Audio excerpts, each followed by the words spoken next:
এবারে জাতীয় নির্বাচনে চট্টগ্রামে ৭৬ ভাগ ভোট কেন্দ্র ঝুঁকিপূর্ণ। মহানগরে এমন কেন্দ্রের সংখ্যা ৪৬১টি এবং জেলায় ১,০৩০টি। এছাড়া পুরো বিভাগের প্রায় ৭১ ভাগ কেন্দ্রই ঝুঁকিপূর্ণ। এসব কেন্দ্র ঘিরে নিরাপত্তা জোরদার করার পাশাপাশি ক্লোজ সার্কিট ক্যামেরার আওতায় আনার কথা বলছে পুলিশ ও নির্বাচন কমিশন। ত্রয়োদশ জাতীয় নির্বাচনে চট্টগ্রামের ১৬টি আসনে মোট ভোট কেন্দ্র ১,৯৬৫টি, যার মধ্যে জেলা পুলিশের আওতায় আছে ১,৩৫৮টি। বাকি ৬৬০টি কেন্দ্র মহানগরে।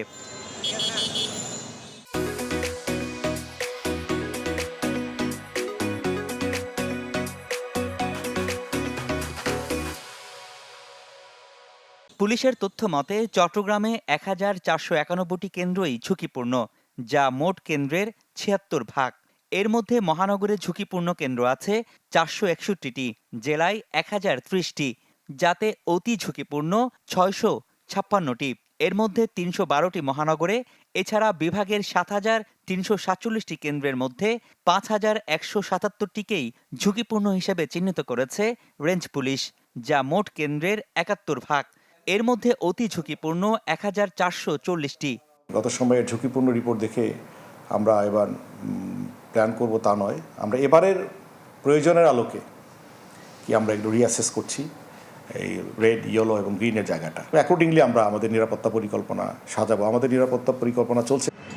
একইভাবে নানা ক্যাটাগরিতে ঝুঁকিপূর্ণ কেন্দ্রের তালিকা করেছে নির্বাচন কমিশনও।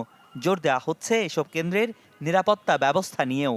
বিশেষ করে সিসিটিভি ক্যামেরার আওতায় আনা সহ নানা উদ্যোগ নিচ্ছে কমিশন। এখনও অর্ধেকের মতো কেন্দ্র আছে যেখানে আপনার সিসি ক্যামেরা যুক্ত করা সম্ভব হচ্ছে না, অথবা কোথাও কোথাও 1/3 কেন্দ্র আছে যেখানে সিসি ক্যামেরা এখনও যুক্ত হয়নি। তো আমরা শিক্ষা সংশ্লিষ্ট যে বিশেষ করে প্রাইমারি স্কুল, তো তাদের তেমন কোনো পার্ন নাই। তো তাদের সাথে আমরা কথা বলতেছি যে তারা কিভাবে এগুলা কেন্দ্র একটা সিসি ক্যামেরা আওতায় আনতে পারে। কমিশনের তথ্য মতে বর্তমানে ৫৩৭টি কেন্দ্রে ক্লোজ সার্কিট ক্যামেরা আছে ৫,৭০৬টি। বাকি ১,৪২৮টি কেন্দ্রে নেই কোনো ক্যামেরা। চট্টগ্রামের ১৬টি আসনে মোট ভোটার ৬৬,৮২,৫১৭ জন। রনি দত্ত, চ্যানেল 24, চট্টগ্রাম।